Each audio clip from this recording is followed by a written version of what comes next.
Nah kemarin kiai yang sering ketemu Rasulullah itu telepon saya. Ya ini serius ini. Dan itu tiba-tiba siang-siang saya ditelepon loh. Pak Yai enten apa kok kudu ngaren sampean telepon saya? Cak, ini saya didhawuhi Rasulullah ini. Nggih pripun? Gimana? Perang, Cak.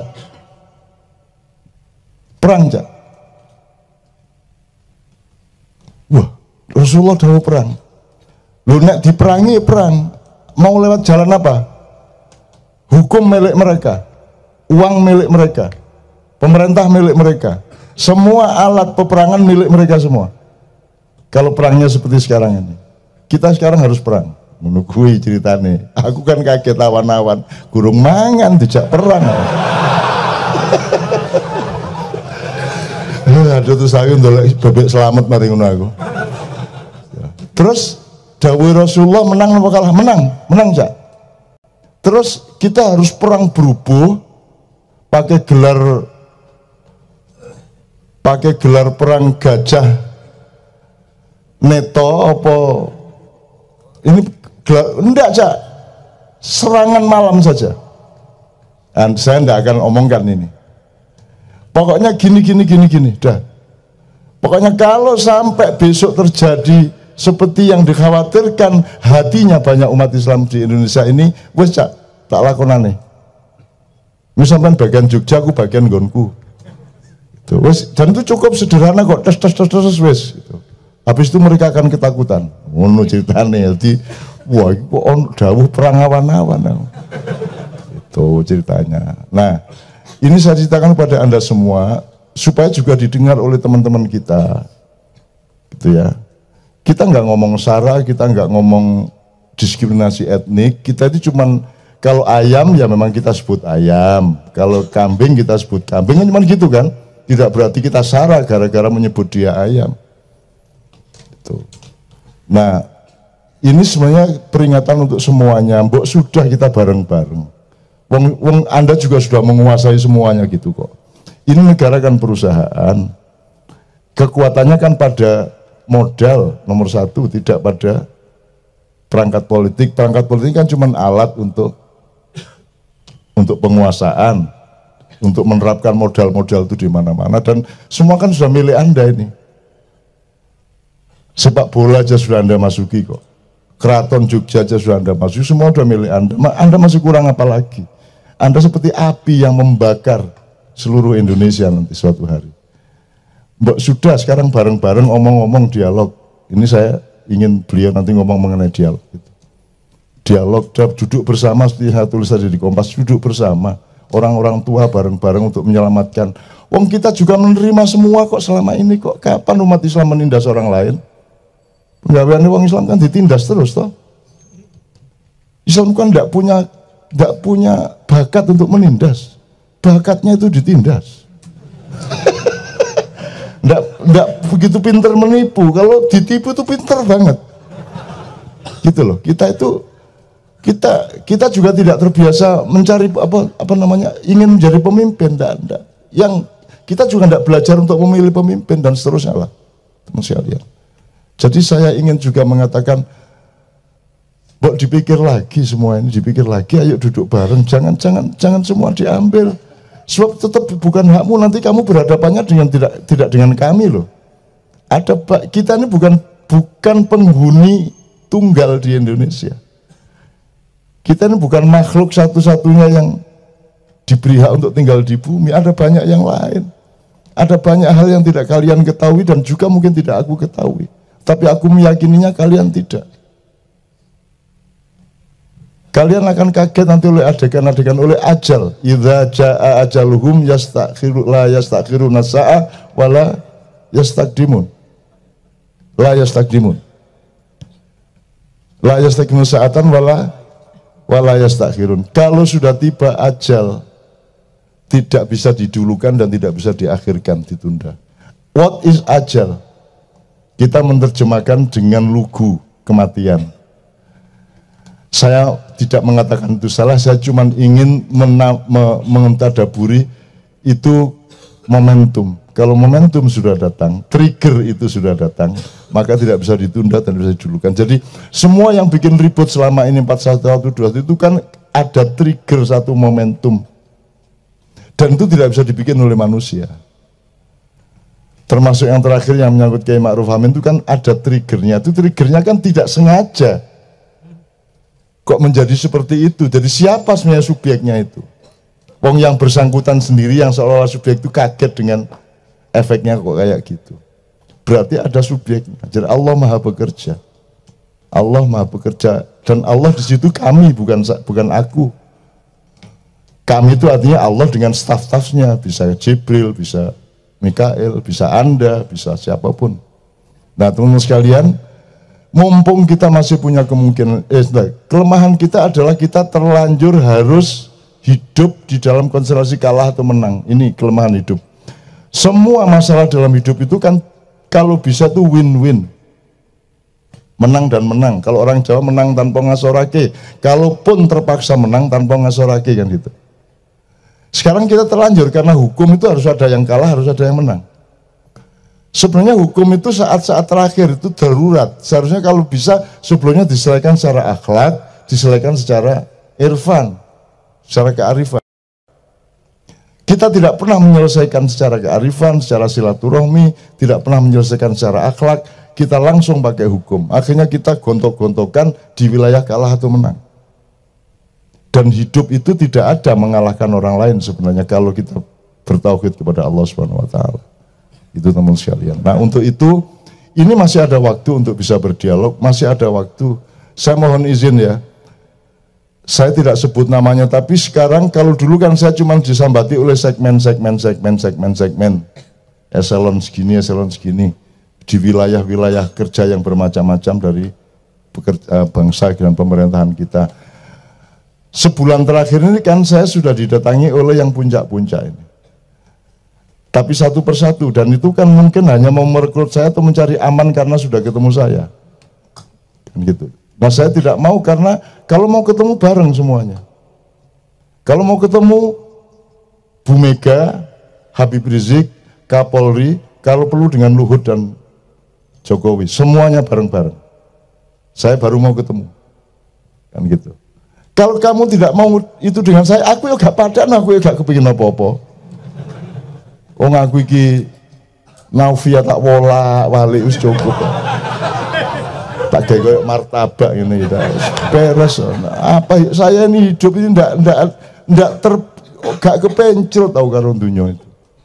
Allah mengatakan dunia aku bikin indah di mata orang-orang kafir, betul enggak? Dan aku khawatir menjadi orang kafir karena terlalu terpesona kepada dunia ini. Kan gitu. Maka saya bukan tidak menikmati dunia, tapi saya tidak akan tersandera, tidak akan dipenjara oleh dunia. Jadi aku ini enggak apa-apa, aku diem aja ya enggak apa-apa, aku enggak jadi apa-apa, enggak apa. Saya juga dianggap enggak ada ya enggak apa-apa. Wong saya aslinya yang enggak ada, yang ada itu Allah kok.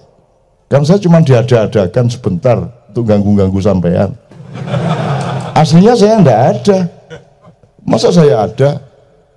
Enggak masuk akal bahwa saya ada. Yang masuk akal ada hanya satu, yaitu Allah Subhanahu wa taala. Kalau ada yang lain selain Allah, itu berarti Allah mengada-adakan untuk sementara waktu selama outbound tadi itu. Oleh karena itu mari kita berpikir panjang sampai nanti kita di surga bersama-sama, dan kita sudah latihan ngene iki lho swarga meneh-meneh. Ngene iki, yes ngene iki. Nanti pulang ke rumah masing-masing dengan istrimu yang kamu inginkan persis. Loh, kurang piye? Pokoknya begitu kamu ingin, jadi. Nah, terakhir sekali sebelum kita sama beliau. Kan ada innama amruhu idza arada syai'an ayyaqula lahu kun fayakun. Ini tolong diperhatikan kembali terjemahannya. Terjemahannya selamanya apa? Jadi, maka apa benar itu?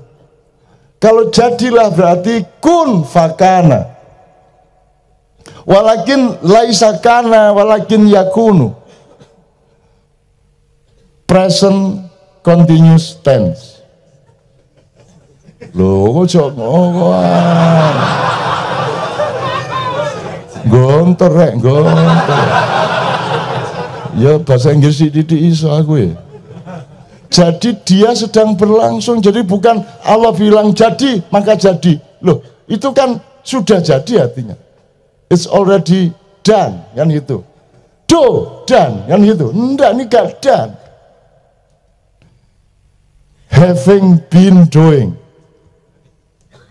Sedang berlangsung. Jadi yang diciptakan Allah itu sedang berlangsung. Kalau Allah mengatakan 6 hari, mungkin sekarang hari ke-6. Mungkin, wallahu alam. Tapi sedang berlangsung. Jadi ketika Allah bilang kun, itu enggak terus alam semesta jadi, terus lama nunggu baru ada kamu saya. Enggak. Jadi kunnya Allah itu kemudian berlangsunglah Islam. What is Islam? Islam adalah adonan, racian, susunan. Bahwa matahari diputari oleh bumi dan rembulan, itulah Islam. Itulah metabolisme Islam, itulah apa? Organisme Islam, itulah ekologi atau ekosistem Islam. Jadi Islam itu lahir dan dimulai sejak kun. Literasinya Lauhul Mahfud, wujudiahnya alam semesta. Kemudian dinamika kreatifnya dikasih ke manusia. Sedang berlangsung. Jadi Islam bukan sejak Muhammad. Muhammad sudah Islam, maka dia lolos cum laude, maka dia digelari Al-Amin. Betul enggak? Dan kita enggak ada yang Al-Amin. Rasulullah sudah Al-Amin, sudah Islam belum itu? Sudah banget, sudah lulus banget. Jadi Iqra itu bukan untuk Muhammad. Iqra itu untuk kita. Muhammad enggak perlu Iqra, sudah Iqra banget, sudah cum laude kok dia. Lulus luar biasa. Dan Muhammad enggak butuh Iqra. Dan nanti puncaknya kapan saya jelas, puncaknya Iqra itu adalah Iqra Muhammad. Setelah Iqra'ul Quran, Iqra'ul Alam, Iqra'ul Afaq, Iqra'ul Nufus ya. Nanti puncaknya adalah Iqra Muhammad. Asal Anda bisa membaca Muhammad, terus kamu meniru semua kebaikan dan kemuliaannya, maka manusia akan baldatun thayyibatun wa rabbun ghafur di seluruh alam semesta. Iqra Muhammad. Bacalah Muhammad. Maka Iqra bukan untuk Muhammad, lewat Muhammad untuk kita. Wong puncaknya Iqra Muhammad, masuk Muhammad Iqra diriku sendiri. Ya enggak lah. Muhammad enggak perlu baca, dia sudah sarjana utama luar biasa. Gitu ya teman sekalian ya. Jadi mudah-mudahan Anda menjadi lebih ringan, ini enggak apa-apa. Harus lebih ringan. Kalau pulang dari KC makin berat, walah. Untuk apa Anda di sini belajar seimbang? Di sini bukan soal ilmunya kok, soal membiasakan diri hidup seimbang, pikirannya, hatinya, mentalnya. Cuman itu kok. Dan Anda tidak merasakan bahwa Anda ini sedang latihan keseimbangan. Maka Anda tahan toh. Ketahanan Anda itu kan apa ya kok iso tahan ya? Ini masih lumayan Mas, ini masih kering ini. Kemarin di mana yang terakhir? Di Gresik, di Wanayasa, di Purbalingga itu setelah berdiri baru tahu bahwa ternyata itu air toh. Jadi tadi itu duduk berjam-jam di atas air. Dan tidak ada yang berdiri kencing, pasti kencing langsung di tempat. Coba gimana dong jalan keluarnya? Ini ora. Iya toh, wong tidak ada yang berdiri kencing kok. Tenang semua. Dadi ketok ya aku jadi guys langsung ditakno seru. Itu termasuk dosa pribadi. Tidak ada yang tahu toh, tapi malaikat tahu. Ayo gue biar gue gitu. Oke ya teman sekalian, Ustadz Fadol ini beliau dari FPI. Tepuk tangan semua.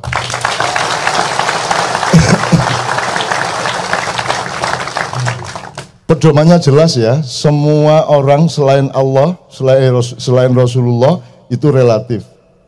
FPI ada yang Anda tidak suka perilakunya, ada yang Anda harus puji, ada yang harus Anda apresiasi, sama semuanya. Ya.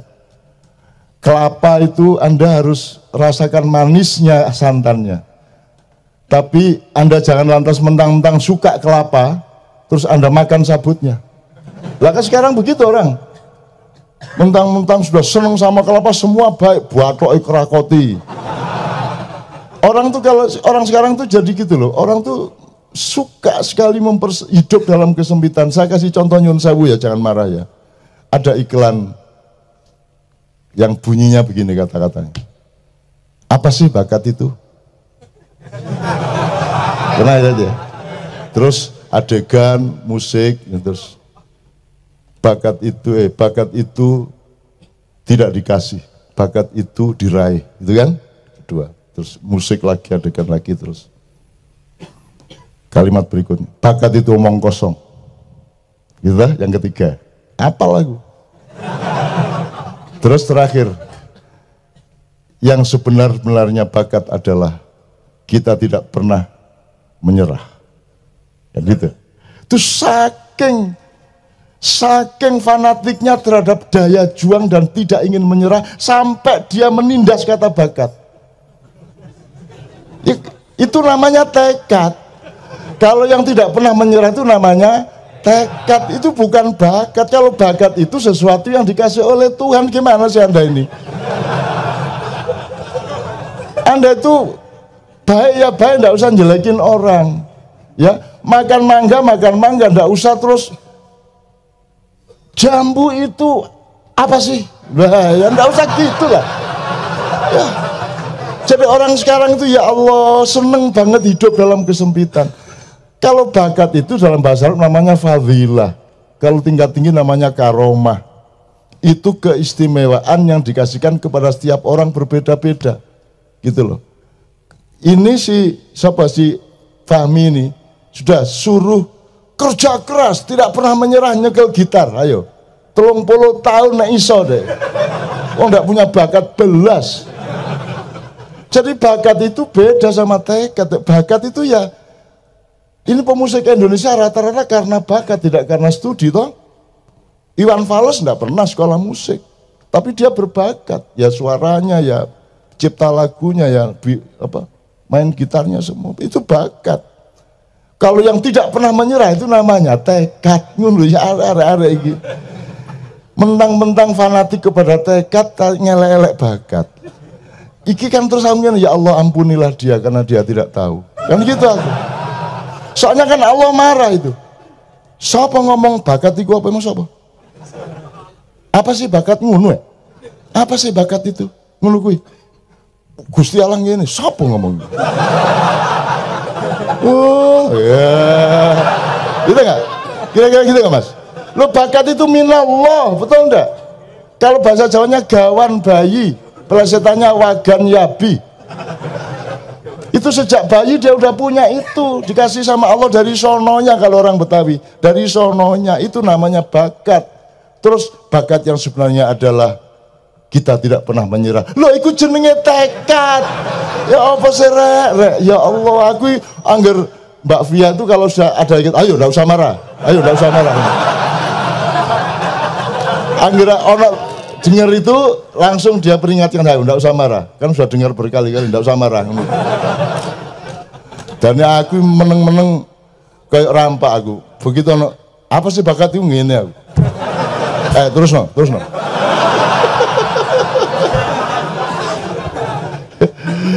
Allah, Masya Allah, aku seneng di Indonesia ini. Ya Allah, paling blasur karuan. Ya Allah, ya Allah, ya Allah, Masya Allah, ya Allah. Betapa indahnya Indonesia aku, ya Allah. Dan apa sih bakat itu? Bakat ngomong kosong. Wah, ngono ki gayane arek-arek. Gayane dijabut ilatmu kapok kono.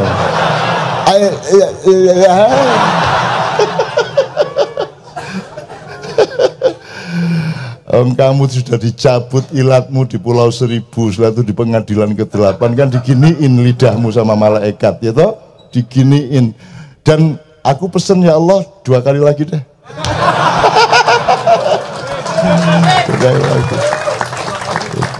Supaya tidak terjadi kiai yang menelpon saya itu. Aku tidak suka peperangan. Aku hanya ngertinya kemesraan dan cinta.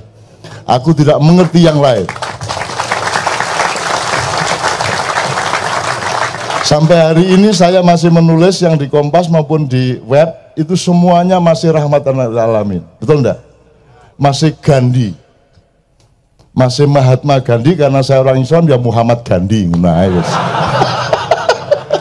gitu ya. Ustaz tafadhol. Nanti beliau, tapi bila beliau yang mempersilakan, ya. Bismillahirrahmanirrahim. Allahumma shalli ala Muhammad wa ali Muhammad. Saya hanya menghantarkan saja. Di samping saya ini adalah Habib Ali Al-Hamid. Beliau ini adalah Ketua Hilmi. Saya nggak tahu singkatannya Hilmi. Hilal Merah Indonesia. Yakni Hilmi itu adalah bagian kemanusiaannya FPI. Beliau ini adalah ketuanya dan berperan penting dalam semua peristiwa alam, maksudnya kejadian kalau ada gempa dan lain sebagainya atau banjir dan lain sebagainya. Beliau termasuk orang yang turun pertama kali yang mengkoordinir atau mengkoordinasi anggota-anggota FPI. Ini Habib Ali Al-Hamid, mungkin nanti bisa share dengan kita. Kemudian di samping Habib Ali ini adalah Habib Usman Soekarno Arsal. Beliau ini adalah seniman, tapi selalu berkhalwat, jadi tidak mau muncul. Kemudian di sampingnya itu adalah adik beliau, Habib Ahmad. Oh bukan.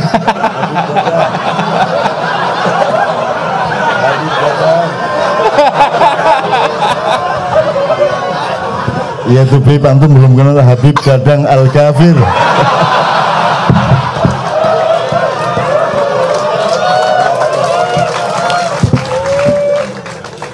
Rupanya pengen dapat gelar Habib juga deh. Habib Ahmad ini adalah Habib Ahmad Arsal, seorang pengusaha dan juga beliau ini jago silat, ya, jago bela diri. Saya mungkin nggak bisa bicara terlalu banyak, memang harus ada session sendiri lah biar dia bisa berbicara tentang apa yang dimaksud bela diri yang dia kuasai. Tapi saya pernah merasakan bagaimana didorong sama dia sampai terpental kurang lebih berapa meter itu waktu 5 meter mungkin bisa jadi. Tapi jangan diperagakan di sini nanti.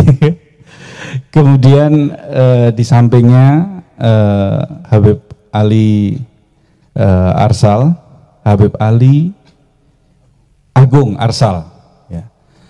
Beliau salah satu pendiri sekolah internasional di Jakarta, tapi saya nggak tahu ini diizinkan untuk menyebutkan namanya atau enggak?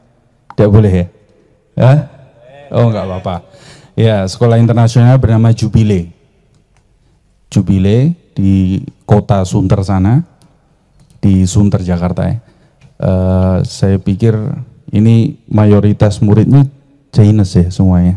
Ya, mungkin 95% Chinese. Kemudian dan juga pemilik warkop Puakale di Jalan Poltangan Pasar Minggu. Mungkin nanti teman-teman bisa mampir ke warkop beliau, diskon. Kok gratis nggak tahu kebijakan beliau. Nah. Tapi mungkin nanti harus ada kode sendiri. Tapi kodenya harus ada koordinasi sama Mas Gandhi ya, gitu. Kemudian di samping beliau itu adalah Habib, monggo.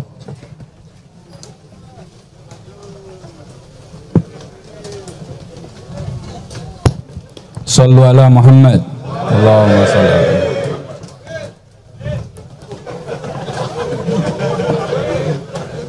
Nggak pas kalau takbir, nggak pas ini.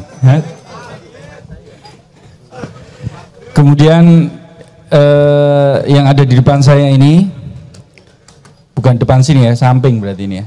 Ya, samping saya ini Habib Hashim Arsal Al-Habsyi. Ini semuanya tadi Al-Habsyi kecuali ini Al-Hamid ya. Ini Habib Hashim Arsal ini beliau adalah pakar komunikasi. Beliau termasuk salah satu orang yang membesarkan Lion Air. Mungkin nggak tahu sekitar 7 tahun yang lalu ya. 7 tahun, tapi beliau sekarang sudah keluar dan beliau juga mensyukuri bisa keluar dari Lion Air. Kalau tidak keluar dari Lion Air bisa terjebak juga dalam peta politik sekarang ini. Mungkin untuk karena sudah satu-satu sudah saya perkenalkan, nanti saya tidak tahu harus mulai dari mana nih. Habib Ali Al-Hamid dulu lah, yang FPI ya, yang ditunggu pasti FPI ya. Sallallahu alaihi Muhammad.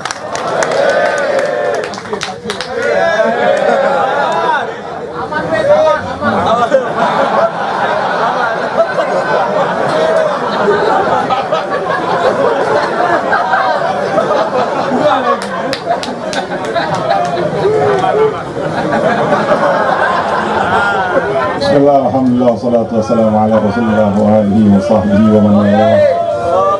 Usikum wa iyaya bitaqwallah wa ta'atihi la'allakum tuflihun. Balagul ula bi kamalih wa syarafid bi zamalih. Hasunat jami'i hasali sallu alaihi wa alihi. Allahumma salli ala Muhammad wa ala alihi. Assalamualaikum warahmatullahi wabarakatuh.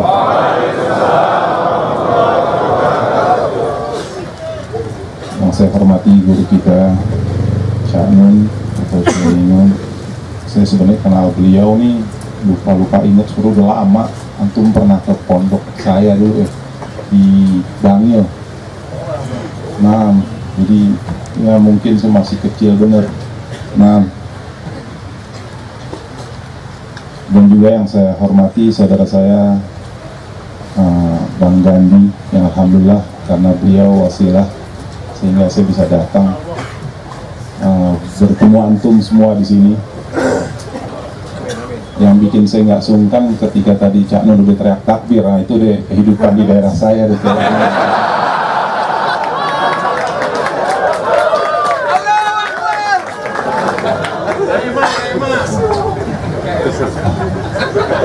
Prosesnya panjang sebenarnya. Saya ikut di FPI itu 2008. Nggak apa-apa cerita dikit ya. Oh iya, enggak, besok pagi saya ada tugas makanan. Ini istiqlal, itu masih tanggung jawab saya. Sebenarnya saya juga mungkin seperti umumnya orang yang tidak begitu suka dengan apa yang saya lihat. Sampai pada satu kejadian, ada seorang ulama di Jakarta yang bagi kalangan kami, orang tua yang luar biasa, meninggal dunia. Lalu ketika itu saya melihat beliau pemimpin FPI ini datang. Orang waktu itu pada lihat, bilang siapa nih orang? Oh nggak tahu, ini yang namanya FPI, ketuanya nih Habib Rizik. Udah, saya pikir begitu aja, saya nggak terlalu hawil. Tapi ada satu gerakan di hati saya, tapi tetap saya nggak mau datang. Masih merasa aneh nih gerakan, saya nggak suka dan lain sebagainya lah. Belum. Besok ketemu insya Allah. Kalau saya bukan bagian itu, saya bagian kemanusiaan. Jadi kalau daerah antum ada kebakaran, apa yang bisa dibantu hubungin saya. Terus pada satu kesempatan teman saya ngajak saya untuk pengajian. Kebetulan di tempat beliau, saya kaget. Saya pikir saya coba untuk datang dengan berat hati. Awalnya sih ya, tapi saya pengen tahu lah, karena saya terdidik dari ayah saya suka berhubungan dengan semua orang dengan mudah. Saya lihat yang saya pernah rasakan seperti itu.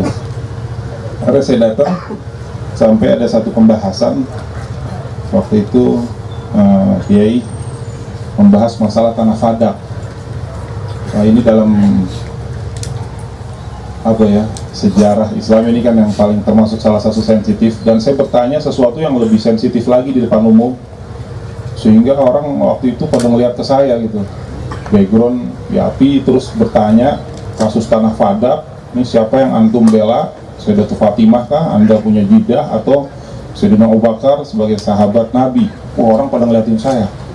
Saya bilang apa yang salah, emang bego nih, saya pikir nih saya ngetes begini yang enggak. Biasa anak muda waktu itu ya. Tapi dikasih jawaban yang tanpa meremehkan atau merendahkan diantara keduanya, sehingga saya sedikit agak langsung jatuh hati lah kalau orang bilang. Saya langsung terkesan sama beliau. Sampai ada pengajian, setelah pengajian, kalau antum pernah tahu kasus dulu di Monas dengan Ahmadiyah, beliau kemudian ngajar dengan kita. Terjadi ya kejadian di Monas, entah gimana proses waktu itu beliau ditangkap. Yang menurut saya juga ya, saya melihat itu ada politik dan lain sebagainya. Saya tidak mau bicara di situ. Sebenarnya waktu itu, dari situ saya mulai ingat, kemarin saya sempat ngomong, Kiai Bib, antum nih kurang lebih, tadi pagi saya ketemu dengan beliau, makanya hari ini kita nih masih terlalu, saya nih kedekatan dengan beliau nih luar, ya nggak paham lah saya mau ngomong dekat bener, karena saya mungkin satu-satunya orang yang menemani beliau selama di penjara, waktu itu 7 bulan, hampir 8 bulan sebelum masa percobaan, hampir tiap hari saya di sana, di penjara, tiap hari udah, bisa dikatakan ya Senin, Selasa, Rabu, Kamis, Jumat, Sabtu, Minggu ya ke situ. Kadang saya bawa anak saya, istri saya. Karena entah saya juga nggak tahu bisa seperti itu. Kenapa bisa seperti itu? Mungkin saya melihat ada sesuatu yang beliau pertahankan dan beliau bela. Akhirnya singkat cerita, kemarin beberapa hari lalu Kiai, saya bilang, Bib, antum ini permasalahannya satu. Kalau anda ingat-ingat dulu zaman Pak SBY, antum di penjara, orang taunya Ahmadiyah. Tapi waktu itu tema antum ini demo anak-anak ini bukan karena Ahmadiyah. Ada 5 waktu itu saya ingat. Salah satunya meminta bensin diturunkan, kedua bahan pokok diturunkan, ketiga nasionalisasi aset negara, keempat Namru yang sekarang Siti Fadilah dipenjarakan, menurut saya secara zalim, karena saya kemarin ketemu saudaranya. Namru itu mungkin antum banyak tahu lah, nggak perlu saya bicarakan di sini. Nah, terakhir Ahmadiyah. Tapi bagaimana orang fokuskan, media memfokuskan dia hanya sebatas Ahmadiyahnya aja udah. Kebetulan ada kejadian di sebelumnya itu ada bentrokan yang sebenarnya juga tidak diinginkan terjadi, namanya masyarakat kalau diturun ya seperti itu. Nah dari situ akhirnya saya terus berusaha menemani beliau di penjara, saya ikutin dan lain sebagainya. Beliau punya sifat nih paling sensitif buat kemanusiaan. Jadi ketika itu saya ditanya, waktu itu mau masuk Munas FPI, saya ditanya, Li, anda nih sukanya apa? Kegiatan anda nih apa? Saya bilang nggak ada, saya paling kalau di rumah ada banjir, saya terima orang-orang untuk tinggal di rumah saya siapin makan dia dan lain sebagainya. Akhirnya dia langsung berpikir, ya udah, nanti anda bantu ya, FPI. Bantu apa? Saya bilang, saya nggak bisa. Adalah bagian kemanusiaan bencana, dia bilang. Saya bilang, ya udah, insya Allah apa yang saya bisa, saya coba kerjakan. Sampai Munas saya ditentukan sebagai ketua Hilmi 2008. 5 tahun berikutnya. Sebenarnya saya sudah mengundurkan diri, tapi ketika itu saya dipinta lagi maju. Ini memang sensitif luar biasa beliau, Kiai. Ketika itu pertama kali saya dites itu kasus jebolnya Situ Gintung. Kalau ada yang tinggal di sana, nah itu masjidnya alhamdulillah termasuk yang pertama membersihkan itu. Beliau punya target selalu begini, baik di Aceh, tsunami yang beliau pimpin langsung, bagaimana caranya masjid dibersihkan terlebih dahulu dan dijadikan posko. Itu ketika Situ Gintung saya baru pulang rumah, belum sempat nyalain lampu, beliau telepon saya. Waktu itu beliau entah dengan apa, Kiai, ya pokoknya beliau telepon lah, beliau di penjara. Ali udah dengar belum ada kejadian? Apa Bib? Situ Gintung. Apaan tuh Situ Gintung? Gimana sih aneh di dalam bisa tahu, ente kagak? Apaan Bib? Dia udah cari tahu tuh, Situ Gintung tuh, jebol, banyak korban, berangkat deh. Itu saya belum mandi, waktu itu maghrib, saya masuk rumah rapi-rapi, saya berangkat langsung menuju daerah Ciputat. Saya kaget juga, itu pertama kali saya nanganin, saya bingung mau nanganin apa nih. Kebenaran karena ada senior-senior saya, anak-anak udah di sana bikin posko, mulailah mereka bekerja sehari, 2 hari, 3 hari, terus seperti itu. Sampai saya terus terbiasa dengan mereka. Di samping situ Gintung ada komplek, kita bikin papan tulis, kami siap membantu memperbaiki, kami siap membantu membersihkan rumah Anda. Akhirnya kita dipanggil sama tetangga-tetangga begitu. Ya ini sama-sama lah, seperti antum-antum semua, anak-anak Indonesia yang punya jiwa menurut saya peduli terhadap saudaranya luar biasa. Saya kalau bicara jujur, saya lebih baik mengundurkan diri. Karena saya agak kadang ngeri juga melihat mereka nih kalau ingin mau melakukan sesuatu tuh Kiai. Saya kadang suka takut, kayak kasus Padang misalnya, 2000 berapa tuh? Gempa. Itu gimana caranya mereka mau bantu orang? Kadang saya juga belum beri mereka pelatihan dan lain sebagainya. Misalnya ada satu tanah, ya itu tanah perkampungan itu teruruk habis. Mereka rombongan datang. Saya ditelepon terus nih di Jakarta. Saya bilang, apa yang mau dikerjain? Ada caranya gampang. Apaan? Kita siapin mesin, air, kita semprot, tanahnya keangkat, orang atau jenazahnya pasti keambil. Bilang, oh bagus juga. Tapi karena udah didahulukan ada kelompok lain mungkin dari luar atau apa dengan beko, jadi begitu diangkat begitu kena tangan putus dan lain sebagainya, warga udah keburu marah. Jadi warga enggak, udah sekalian aja kita kubur langsung. Tapi anak-anak semangatnya tetap ada, mau bantu, mau ini tuh luar biasa sampai detik ini. Dan sampai detik ini Bima kami masih menangani yang kemarin banjir Aceh. Silahkan mohon didoakan. Insya Allah kami lagi bangun kurang lebih 50-150 rumah, dan saya sendiri lah yang, bukan saya sendiri, kami dan teman-teman di sana yang menangani itu. Uangnya juga saya dapat dari semua sumbangan Kiai, sumbangan dari umat. Ya saya sendiri bingung, ya begitu kita diperlakukan seperti itu kok umat malah tambah percaya luar biasa.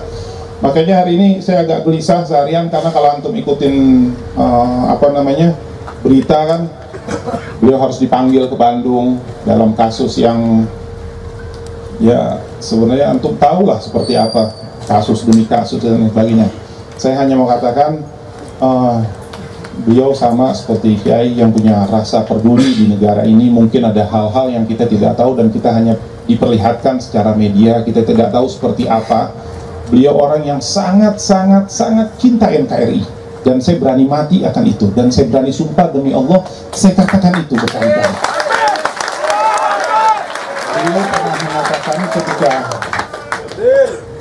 Allahu Akbar, saya yang di belakang karena saya nggak terbiasa emang bagian kemanusiaan begini. Beliau pernah mengatakan beberapa hari lalu, 2 minggu lalu, dia katakan, ini gimana caranya nih TNI mulai dari atas sampai bawah harus merasakan hidup, harus tidak boleh ada yang sengsara. Kenapa sih mesti atasannya melulu yang hebat dan lain sebagainya, bawahannya enggak? Itu sampai hal-hal kayak begitu terus dipikirkan di kepala beliau. Memang beliau paling sensitif kalau urusan, maaf saya terus terang, paling sensitif kalau urusan agama. Jadi waktu di penjara pun beliau ditaruh di penjara itu di tempat khusus bagian narkoba. Beliau ngajar seperti biasa. Orang Kiai, kalau orang masuk penjara itu pasti di celananya dipotong karena takut dipakai katanya buat bunuh diri. Celananya jadi pendek. Ketika dia sholat Jumat, dia lihat ini kok pada buka aurat semua. Dia bilang, kenapa? Oh iya, ini nggak boleh, ntar takutnya dipakai buat ini. Oh enggak, orang bunuh diri dari atas loncat bisa, di kamar dijedotin pala terus-terusan bisa. Ini nggak ada alasan begini. Saya nggak mau tahu, mesti orang sholat mesti tutup auratnya. Akhirnya saya datang besoknya, Ali besok bisa datengin kain, bisa Beb, buat apa? Ya udah datengin deh, ya datengin sekali, 2 kali terus berkodi-kodi Kiai. Ternyata buat ini mereka sholat pertama, kedua buat mereka kalau tidur di lantai itu buat tutupan selimut. Terus beliau dalam setiap harinya tuh di penjara ngajar seperti biasa orang. Cuma memang orang kalau di dalam penjara nggak bisa keluar kamar kecuali ada ya sesuatu dan lain salah. Jadi karena keberadaan beliau ada di situ, akhirnya yang tadinya tingkat atas semua pada turun Kiai pengajian. Dan maaf, ketika itu kondisi air memang sangat memprihatinkan. Itu waktu itu di Polda, mudah-mudahan sekarang nggak seperti itu. Jadi nggak semuanya setiap hari mereka bisa mandi. Kondisi badan yang menurut saya, maaf Kiai, agak wow yang luar biasa. Tapi tidak pernah sedikit pun saya lihat di diri beliau nih menutup hidung dan lain sebagainya. Paling kalau kita mau lihat pas Mahlil Qiyam bagian minyak saya yang disuruh, saya bagian lah ke minyak dan lain sebagainya. Jadi sebenarnya beliau itu punya sifat kelembutan dan lain luar biasa. Diperlakukan seperti ini, saya juga banyak mengikuti hal-hal yang menurut saya di FPI ini nggak masuk akal, ini nggak mungkin kita tembus urusan ini. Tapi ya karena beliau yakin dia jalankan, walaupun seperti tadi Pak Kiai bilang nggak ada orang yang sempurna dan lain sebagainya, kesalahan mungkin dalam bicara, perkataan, sikap dan lain sebagainya itu normal ya, manusia, kullu bani adam al-khata wa khata'ina tawwabun. Tapi saya tahu benar bagaimana beliau mendidik kita nih sampai kita bisa cinta seperti itu pada beliau. Makanya kalau ada istilah pembubaran lah ini itu, saya bilang ini orang aneh, mau nyuruh bubar emang terus kalau dibubarin orangnya hilang gitu. Ini orang pemikirannya sama, orang-orangnya sama, pasti tetap ada. Oke, nggak pengaruh bagi saya. Sampai saya pernah bilang, saya dulu pernah usulkan sama Adit, kalau menurut Ali bubarin aja deh FPI. Kok kejadiannya siapa yang ngelakuin kok Habib? Ini kejadian di sini kok Habib, ini Habib, kok semua, saya pikir kok larinya ke Habib lagi, kan nggak mungkin gitu loh. Kalau Kapolsek melakukan sesuatu, Kapolri dicopot, kan nggak mungkin Pak. Dan itu selalu terjadi seperti itu, dialihkan ke beliau lagi, dialihkan ke beliau lagi, terus seperti itu. Dan kita nih banyak dapat masukan-masukan yang luar biasa, masalah prostitusi lah, minuman keras lah, misalnya seorang ibu yang udah nggak kuat, misalnya di satu daerah kerjaannya dagang minuman, udah dikasih surat teguran ini itu dan lain sebagainya, nggak mampu, anaknya pulang harus ngamuk-ngamuk, ngadepin istri nempeleng, ngadepin orang tua ngamuk dan lain sebagainya. Dia udah bingung karena apa? Ada satu tempat misalnya minuman keras yang harus dilarang dan lain sebagainya karena di tempat perkampungan. Dia udah coba berbagai cara nggak bisa ya, gitu. Dia datang ke kita. Nah, ketika kita datang ke kita bikin, ya udah kamu bikin dulu kesepakatan warga Anda, bikin surat dan lain sebagainya. Tahapannya dari situ nanti kita minta RT, RW, lurah, camat dan lain sebagainya, polsek, polres, itu ditempuh dulu seperti itu. Ntar kalau sudah sampai beberapa jenjang dan lain sebagainya nggak ketemu, ya mau nggak mau anak-anak turun. Kalau turun, kadang hal-hal yang begitu suka terjadi Pak Kiai. Cuma masalahnya kan proses di depannya itu nggak pernah orang tahu. Orang taunya kelepok itunya aja. Padahal dampak dari itu mengerikan kan. Belum lagi kalau prostitusi yang mengerikan yang kadang kita nih bayangkan kalau Anda bayangkan kalau saudari perempuan Anda atau dan yang sebagainya masuk dalam satu cengkraman kayak begitu, masa kita di luar diskotik, ayuhannas, ittaqillah, sadarlah, tobat, mana mau keluar Kiai. Karena ketika kita datang dia udah mau persiapan untuk lawan kita. Walaupun prosesnya sebenarnya kita nggak mau itu, keluarin ini anak di ibu. Karena kadang-kadang wanita-wanita yang dari kampung ditawarin untuk kerja dan lain sebagainya, nggak tahu diambil, dibawa ke tempat hal begitu. Anda bisa bayangkan kondisi-kondisi seperti itu. Dan ini terus, ini memang amar ma'ruf nahi mungkar ini barang yang nahi mungkarnya ini sesuatu yang jarang orang mau pegang. Problemnya, masalahnya terlalu ruwet Pak Kiai ketika pemilik barbar begini nih bisa kerjasama dengan orang-orang punya kekuasaan. Itu kan menjadi repot, itu yang menjadi masalah. Sehingga saya selalu katakan, kan Habib katakan nggak butuh Indonesia ini ada FPI, buat apa DPI? Kalau udah semua berjalan dengan baik, ya sudah jalankan saja. Jadi saya juga sebelumnya terima kasih bisa dapat kesempatan bicara di sini. Prinsipnya yang paling utama saya minta didoakan, insya Allah dari antum, utamanya Kiai guru kita dan antum semua, kondisi yang sekarang terus menimpa saudara-saudara kita, dan alhamdulillah hari ini pun ehwan saudara-saudara kita udah banyak yang di Istiqlal untuk hadir acara besok, untuk doa bersama untuk kebaikan khususnya Jakarta. Ya nanti, saya nggak sadar di jam 3 nih. Emang Gani bilang katanya mulai jam 8 kelar bisa jam 3. Saya bilang yang bener nih. Makanya saya lihat Masya Allah luar biasa, saya kayak ngeliat 212. Jadi 212 seperti itu kita juga bingung mereka ngencingnya di mana, mau sholat wudhunya di mana. Allah kasih hujan dia nggak bergerak, sama kurang lebih seperti di sini. Jadi ini yang berbicara, kalau kata Agim yang berbicara hati. Kalau dibicara hati udah repot, mau dikatakan apa aja, mau dilawan seperti aja nggak bisa. Jadi kurang lebih seperti itu. Saya hanya berpikir berbuatlah sebaik mungkin dimanapun antum berada. In ahsantum ahsantum li anfusikum wa in asatum falaha. Sesungguhnya kebaikan itu datang kepada antum, gak usah takut fitnahan dan lain sebagainya. Saya berharap sekali lagi saya katakan, mereka saudara-saudara antum juga, mereka keluarga antum juga, mereka dari berbagai suku, bangsa dan lain sebagainya. Mereka menginginkan yang terbaik, yang pasti mereka menginginkan yang terbaik, walaupun kita juga tidak berharap. Dan saya paling marah di FPI itu kalau ada orang melakukan hal-hal yang seperti itu dan saya tegur, bukan tegur, saya marah benar. Makanya saya di kemanusiaan saya katakan, Anda bantu tanpa melihat siapa dia mau agama apa, etnis apa, karena saya nanganin hal-hal kayak gitu. Ada tetangga saya orang saya mau tahadus binikmah, bukan mau sombong. Tetangga saya Kristiani sakit stroke karena dia harus makan obat berkepanjangan. Ya kita tangani setengah tahun lebih, nggak ada masalah selama kita bisa apa yang kita bisa lah Pak Kiai, kurang lebihnya seperti itu. Mohon maaf kalau ada kata-kata yang kurang enak, kurang pas. Sekali lagi saya berterima kasih bisa berkumpul dengan antum semua di sini. Saya jadi merasa punya saudara yang luar biasa lagi di sini nih. Ya, melalui kita punya guru, biar Allah panjangkan umurnya, sehat. Dan terakhir juga saya suatu kebanggaan, saya katakan tadi Pak Kiai waktu beliau mengatakan tentang menegur lah, menasehati lah kepada Ibu Mega tentang perkataan yang seperti itu juga membangkitkan anak-anak ormas-ormas yang ada ketika antum katakan tadi. Saya bisikin tadi sama beliau seperti itu.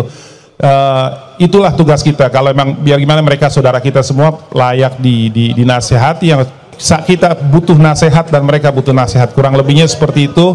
Minta maaf. Wabillahi taufiq wal hidayah wa ridha wal inayah wal afu minkum. Assalamualaikum warahmatullahi wabarakatuh.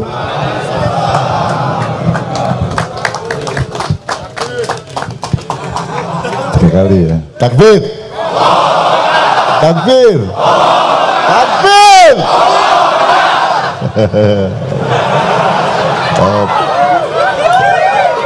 Takbir dan takbir ada bedanya, tergantung hulu ledak rohaniah Anda bagaimana, kan begitu, ya toh? Ya, jadi Anda jangan terjebak oleh output. Anda harus mempelajari inputnya satu ya. Jadi saya ingin pesan dua hal nih setelah beliau ini, Habib Ali. Yang pertama, tolong yang sempat pelajari surat Al-Hujurat. Jadi semua yang beliau jelaskan tadi menunjukkan ada jarak serius antara yang Anda ketahui dan diketahui publik mengenai FPI dengan yang beliau ceritakan. Inja akum fasikum binabain fatabayyanu antusibu qaumam bijahalah fatusbihu ala ma fa'altum nadimin. Itu Anda pelajari, berarti Anda harus punya kondak yang secanggih mungkin agar Anda tidak terkontaminasi oleh berita-berita yang sebenarnya tidak seimbang atau tidak adil, mengemukakan fakta-fakta. Saya tidak membela siapa-siapa, memang hidup harus begitu. Kalau Anda cari ayat lain kan rumus hidup kan sudah jelas, asa antukrihu syai'an wa huwa khairul lakum wa asa antuhibbu syai'an wa huwa syarrul lakum. Ini rumus yang sangat dinamis dan harus kita pakai terus. Apa yang kamu benci jangan-jangan dia yang baik bagimu, dan apa yang kamu sukai jangan-jangan itu yang berbahaya bagimu. Ini terus-menerus kita pakai. Jadi alangkah indahnya kalau ada komunikasi gini seintensif mungkin, karena Anda sudah membuktikan selama ini Anda aman karena Anda juga tidak pernah nuding-nuding orang secara tidak adil. Anda selalu, insya Allah, selalu seimbang di dalam memperlakukan apa saja. Ini pesan yang pertama.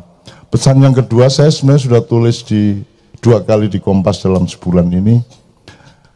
Saya pernah bertanya dengan pertanyaan yang agak diplomatis kepada yang bersangkutan ya. Ini Anda kalau mau memenangkan Ahok di pengadilan maupun pilkada itu sudah simulasi akibatnya apa belum? Apa sudah disimulasi? Kira-kira nanti gini. Dia jawab, sudah aja, sedang disusun. Padahal saya kan seharusnya pertanyaannya kalau akademis, kalau penelitian, apa benar Anda punya rencana untuk memenangkan Ahok? Gitu. Kan mestinya begitu. Saya nggak nanya gitu, saya langsung, ini kalau Ahok mau dimenangkan, Anda sudah simulasi belum? Oh sudah aja, gitu. Jelas ya. Itu saya nulis di Bangsa Yatim Piatu di alinea kedua, kemudian saya katakan bahwa ini ada seseorang yang diupayakan maksimal untuk menang di pengadilan maupun di pilkada, dan untuk itu harus ada pengamanan sebelumnya. Maka terjadilah pembulian, manipulasi, tuduhan-tuduhan, dakwaan-dakwaan, penghancuran karakter kepada orang yang kira-kira akan ribut terhadap rencana Anda itu. Itu sudah saya tulis kok sebulan yang lalu kok, kan gitu, dan seterusnya. Nah, tetapi mungkin ya itu semua sudah jelas, sebenarnya sudah terjadi, meskipun efektif atau tidak kan itu tergantung kejadian di medan perangnya kan begitu. Tapi itu sudah jelas seperti itu, jadi mohon dikenali perilaku baku dari orang yang sedang berkuasa. Sebagaimana yang dikatakan Pak Yai yang saya ceritakan tadi, lo semua milik mereka. Terakhir kemarin saya sempat dikontak lagi untuk yang tadi saya ceritakan di puncak-puncak itu, saya bilang, setahu saya kepolisian itu bukan aparat pemerintah. Kepolisian itu aparat negara. Negara itu rumahnya rakyat, miliknya rakyat, sehingga tugas polisi adalah membuat pagar untuk mengamankan rakyat. Siapapun saja rakyat itu kan gitu. Ya, jadi dia sampean salah kalau meletakkan diri sebagai alat dari kepentingan pemerintah dan bekerja untuk itu. Ini yang tadi saya sebut manusianya manusia kawulo di Indonesia. Jadi ini sebenarnya keraton. Bagaimanapun PDIP itu ya kerajaan Soekarno. Ketua PDIP dan semua keputusannya tetap anak-anaknya Soekarno dan cucunya Soekarno. Sama dengan Demokrat itu mau mencalonkan siapa untuk Pilgub DKI, ya itu keputusan rajanya, bukan keputusan partainya kan gitu. Jadi ini kerajaan. Jadi ada Indonesia adalah kumpulan, adalah wilayah yang diperebutkan atau dikerjasamai oleh kumpulan kerajaan-kerajaan. Kerajaan terbesarnya adalah kerajaan Bung Karno. Kemudian ada kerajaan SBY, yang tidak meneruskan kerajaannya adalah Pak Harto, karena Pak Harto sangat serius menjalani Islam sejak tahun 89. Maka dia tidak berpikir untuk berkuasa lagi. Ini serius. Sekarang ada kerajaan-kerajaan yang sekarang dibikin baru juga ya, yang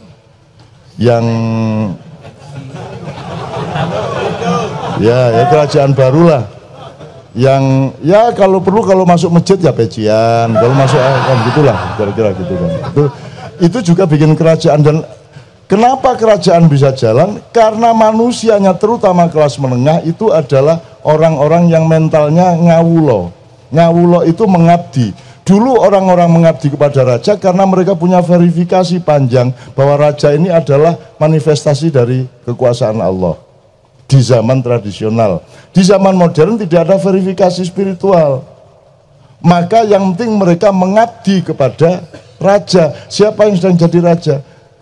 Meskipun rektor, meskipun doktor, profesor, mereka tetap cita-citanya adalah ngawulo kepada kekuasaan. Mereka entah mau pokoknya ngelamar apa, siapa tahun ditelepon untuk jadi staf menteri, kayak staf ahli apa, kayak komisaris apa, kayak pokoknya yang penting mereka, kalau dalam wayang namanya Sumantri Ngenger, Anda pelajari Ramayana, Sumantri Ngenger, itu bedanya dengan Sukosrono. Nah, Sumantri Ngenger ini adalah mental kita semua, mental terutama kelas menengah. Sudah meskipun pinter kayak apapun, hebat kayak apapun, tetap tujuannya adalah mengabdi kepada kekuasaan. Dan alhamdulillah Anda kumpul ini karena Anda bukan Sumantri, Anda adalah Sukosrono, Sukosrono yang miskin tapi punya harga diri. Ya Allah, pelihara kemiskinan mereka.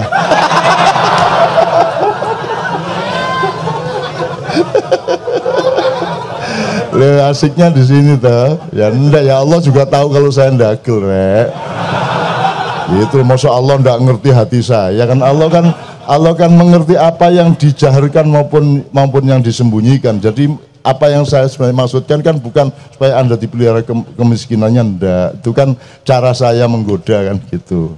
Padahal Anda kan seneng-seneng juga sebenarnya.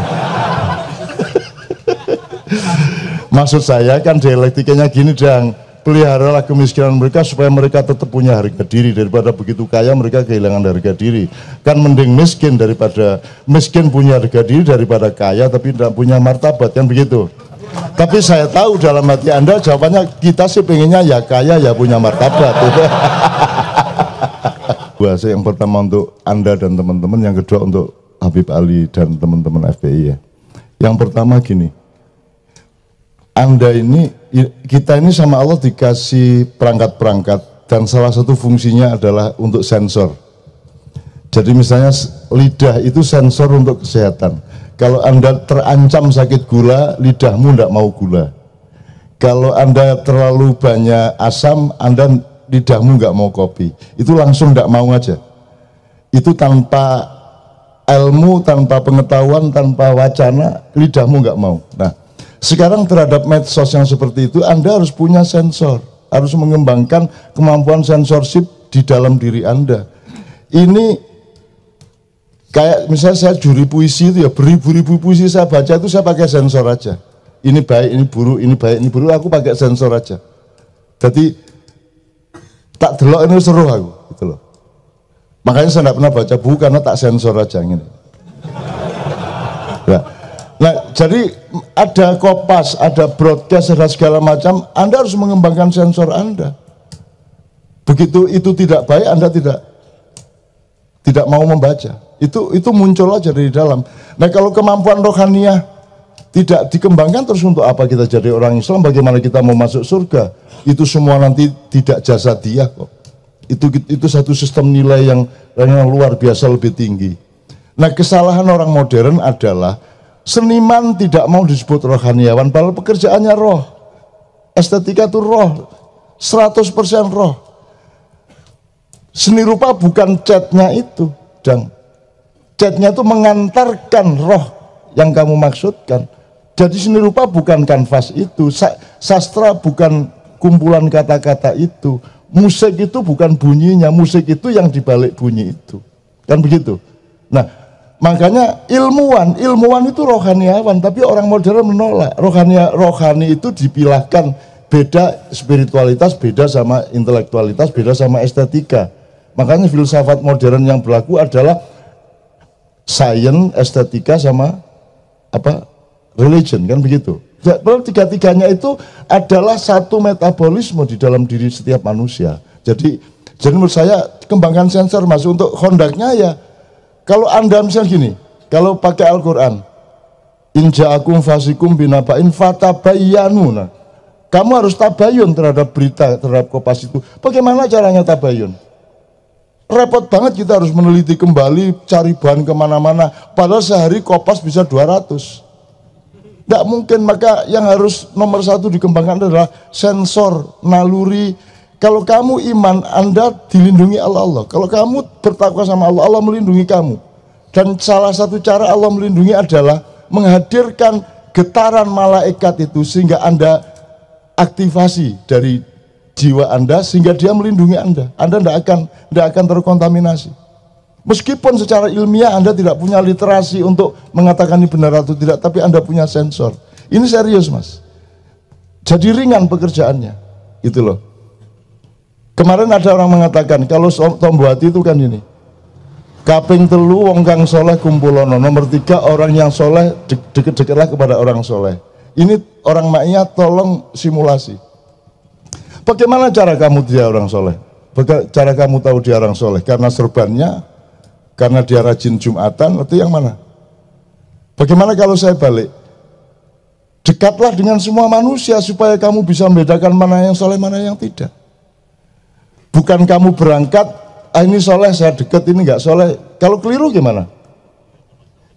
Nah, kedua-duanya silakan tempuh, dinamis, kan gitu. Apalagi sekarang banyak talbis, yang kita sangka soleh belum tentu soleh. Karena kesolehan itu diparameteri atau dikasih kriteria simbolismenya, tidak pada perilakunya, kan gitu.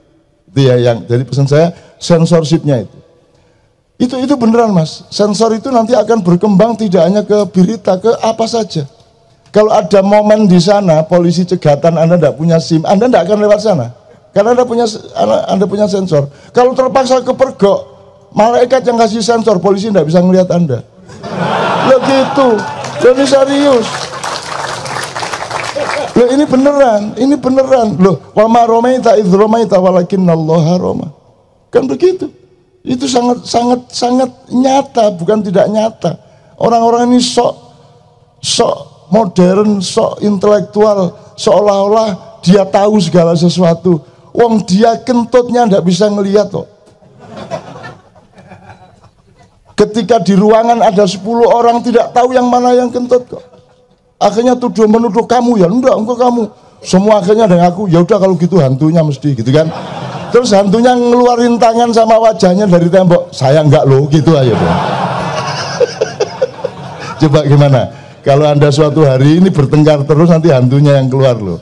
Gitu loh, itu satu. Untuk teman-teman ini, kita ini punya dilema sebagai orang Islam, Ustaz. Ini bukan nasihat, tapi ini saya saling mengingat tawasul bil haq. Jadi kita tuh bingung kadang-kadang dalam hidup ini. Kalau kita omong-omongkan informatif kepada orang lain, nanti kita jadi riya. Tapi kalau kita sembunyikan kebaikan kita, orang menganggap kita buruk. Yang mana yang benar? Kalau antum nggak ngomong tadi, mana mereka tahu kan, betul nggak? Tapi kalau beliau terus bikin acara di mana-mana untuk mengumumkan, jadi pamer tuh, jadi takabur kan begitu. Kan repot kita, maka kita harus punya keseimbangan. Kapan informasi itu wajib disampaikan? Makanya matriks 5 itu wajib, sunat, mubah, makruh, halal itu untuk bekal presisi di dalam setiap langkah sosial. Sekarang berdoa aja bingung kok kalau kita mau nurutin dialektika kehidupan. Kita bilang ya Allah. Kadang-kadang kita berdoa dengan ceramah kepada Allah. Satu artikel dibaca, ya Allah. Ya Allah, kami hidup di negeri yang kekuasaannya sangat zalim ya Allah. Ada struktur kekuasaan di mana ada 9 naga di belakangnya. Oh, Gusti Allah dikandani. Diceramai. Sebagaimana yang engkau firmankan di surat ini diwoco. Menurut analisis profesor ini ya Allah, wah Gusti Allah kan, oh ya. Coba. Ya, berdoa aja kita kadang-kadang susah. Kita berdoa, mintanya banyak lagi. Satu kali doa bisa 10 menit dan itu bisa ada 50 permintaan. Coba bagaimana coba itu? Ya Allah, kan kok geragas temen sih. Kurang apa saya kasih kamu itu? Semua sudah kasih. Kamu hidup tinggal hidup, makan tinggal makan, beol tinggal beol. Kurang apa rahmatku? Fa ya la rabbikum atukadziban, kata Allah. Kamu minta, banyak amat permintaanmu. Itu kan? Bener juga, Robbana tu akhirna innasina waktu'ana Robbana tahmil. Itu aja sudah berapa permintaan. Tuh. Nanti akhirnya kan Obama, atina fidunya hasan. Terus akhirnya kita berkewo sama Allah, ya Allah, ya mohon maaf ya Allah, ampun. Terserah, manut. Akhirnya enggak berdoa, diem aja. Begitu kita 3 hari tidak berdoa, Allah datang lagi. Sombong kamu ya sekarang. Sombong kamu ya. Kok nggak minta kamu? Ud'uni astajib lakum, ingat toh? Gitu lah. Kemarin katanya apa? Geragas. Kita kan, jadi kita mesti tahu presisi, dan Indonesia ini kehilangan presisi. Kehilangan presisi, apalagi memang tidak cari presisi, Habib. Memang mereka tidak cari kejernihan dan ketepatan. Misalnya hoax sekarang hoax ditertibkan, medsos ditertibkan. Bagaimana mungkin ditertibkan? Karena yang disuruh menertibkan adalah orang yang punya kepentingan terhadap hoax. Betul enggak? Bagaimana? Kalau diserahkan si A, dia hanya akan menertibkan yang merugikan dia. Kalau diserahkan B, dia hanya akan menertibkan yang merugikan dia, kan begitu. Bagaimana? Jadi urusannya di Indonesia ini bukan apa-apa kecuali presisi NKRI menjadi sikap utama siapapun saja. Begitu PDIP berkuasa, dia bukan PDIP, dia adalah NKRI, kan gitu. Begitu Anda nyopir truk, seluruh badan Anda adalah truk, pertimbangan Anda truk. Ojo nyopir truk koyo nyopir ojek, but yang ngelimpang truknya. Iya enggak? Kepemimpinan itu adalah imajinasi terhadap besarnya yang kamu pimpin. Begitu kamu presiden, setiap huruf dari mulutmu itu adalah Indonesia. Tidak boleh menyakiti siapapun di Indonesia. Kan begitu kalau pemimpin. Makanya di Quran tidak pernah ada Allah menyuruh kamu jadi pemimpin. Yang Allah suruh hanya pandailah mencari pemimpin. Kan begitu. Pandailah mencari, belajarlah bagaimana mencari pemimpin. Al-Ma'idah itu di surat 58 ya ada.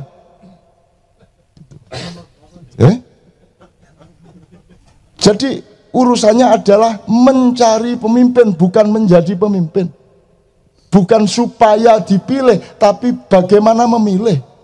Jadi urusan Pilgub Jakarta tidak pada 3 calon, tapi pada rakyatnya. Pernah belajar memilih pemimpin apa tidak? Kan begitu. Kalau tidak, saya kasih tahu ke Kiai Istikharah tadi.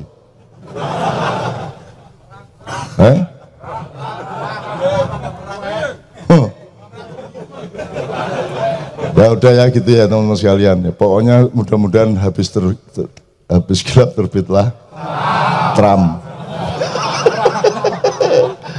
Oke, Vip, kalau ada respon Vip. Di Arab Saudi itu ada seorang imam, seorang syekh yang dibiayai pemerintah karena kakeknya dulu sangat berjasa kepada perkembangan Islam. Beliau sering mengadakan selawatan di rumahnya dan banyak jamaah-jamaah atau tamu-tamu dari Indonesia yang hadir ketika maulidan, salat maulid di rumahnya. Ini saya cerita aja. Beliau ini kalau ingin nasihat dari Rasulullah SAW, beliau selalu mencoba melakukan syar'i sholatnya, sholat khusus untuk bertemu Rasulullah itu sampai hari ini belum pernah berhasil. Sehingga kalau beristikharah itu beliau belum pernah berhasil untuk mencapai satu kualitas kebersihan dan kesucian hidup untuk bisa bertemu dengan Rasulullah. Nah, kalau beliau punya keperluan sesuatu yang sangat penting, misalnya bikin musola atau bikin apa, itu di tempat yang sebelah mana, di tanah yang sebelah mana, dia ingin tanya Rasulullah, dan caranya bertanya kepada Rasulullah adalah beliau mengundang seorang kiai